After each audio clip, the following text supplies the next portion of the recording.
what a relief, gentlemen. The border standoff finally, at this point, came to an end.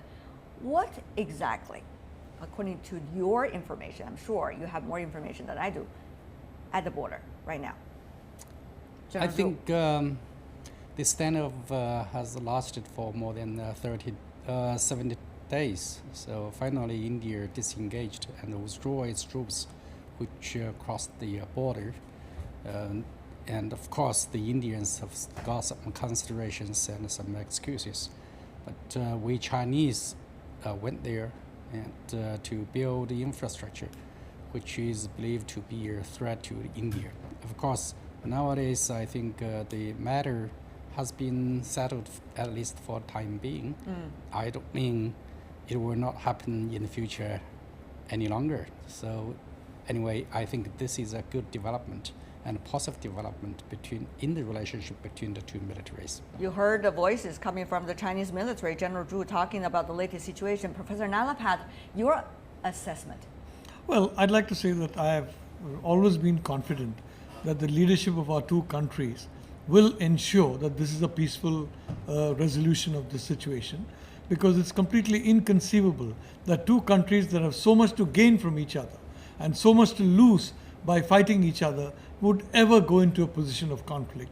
So once the issue, in my view, was taken up at the highest level in China and India, it was very clear that a resolution would be found. But will we be able to prevent future possibilities like these from happening, Professor Nalapat? I think this... What does it take from India's side? Well, I'll tell you, the whole thing indicates the trust deficit between India and China, which basically means that we misunderstand each other's motives and we misread each other's communications. So it's very important to understand each other better and to reduce this trust deficit and, frankly, to remove it altogether. Just to follow up before I go to General Zhu, how did India misinterpret China's intention and motives? Well, I'd like to only say that... I didn't want to put you on the spot, but I have to follow up on this. You're not putting me on the spot. The fact of the matter is that we have to get information from various sources. Now, there are some countries in the neighborhood with which we have gone to war in the past, and we may go to war in the future.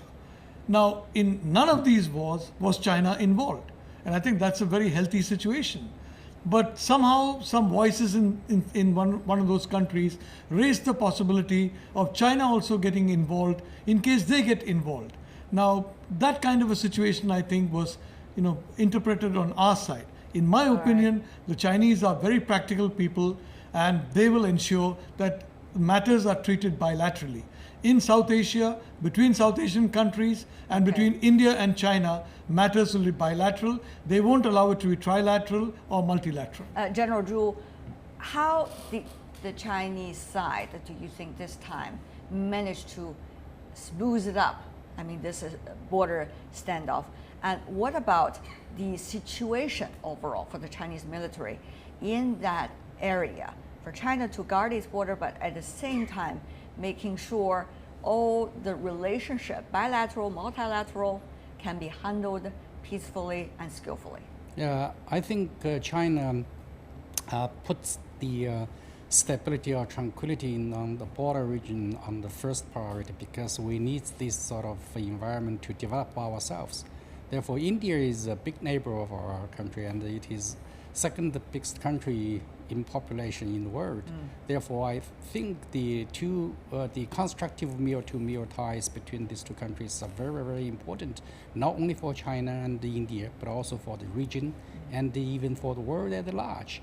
Therefore, I believe that in between the two militaries, we have established a lot of CBMs in the past. Like what? Like when you say CBM, the dialogue, you probably need to explain to our audience what exactly do you refer to. By CBM, we mean the confidence building measures. For example, the dialogues and exchanges between the posts of both sides, and also the exchanges between the two militaries, and also a lot of CBMs between these two countries. But what we need to do is to follow the CBMs we have established. This is very, very important.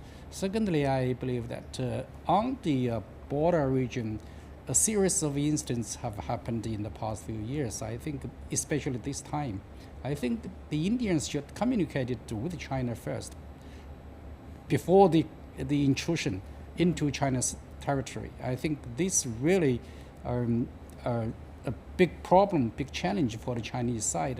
If we do not react in a strong way, I don't think we can. Right. We can satisfy the rising nationalism in China. So That's this right. is very important. Professor Nalapat, the communication issue, two levels. One, of course, is a policy communication, which also needs to be strengthened. The other part is, what about on the site?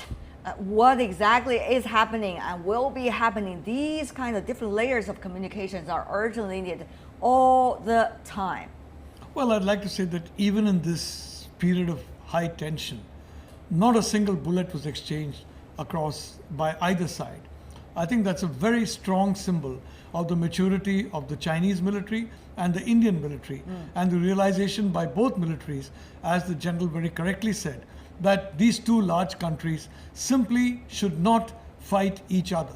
You know, we have had 5,000 years of peaceful history with 10 weeks of a conflict. And I think that 5,000 years should be Right. the norm and not those 10 weeks.